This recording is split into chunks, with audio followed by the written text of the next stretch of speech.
Hello. কি রে বা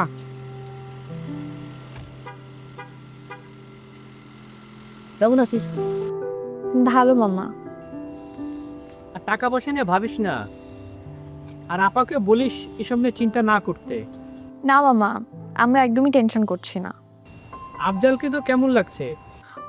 ঠিক আছে মামা, তোমার উপরে কোনো কথা নাই। আরে আমি কি জানি। না মামা, তুমি যেহেতু ঠিক করে দিয়েছো, এটাই আমার আশীর্বাদ। বেশি সাবানা হয়ে যাস নে, নিজের একটা বিষয় আছে না। মামা, আমার মা এবং আমার সবকিছু তুমিই তো। আচ্ছা ঠিক আছে, জি মামা।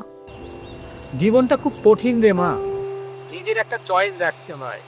একটা জীবন ভুল মনের সাথে কাটিয়ে গেলে তো হবে না। মামা, তোমার বন্ধুর রিলেটিভ যেহেতু, ভালোই তো হবে।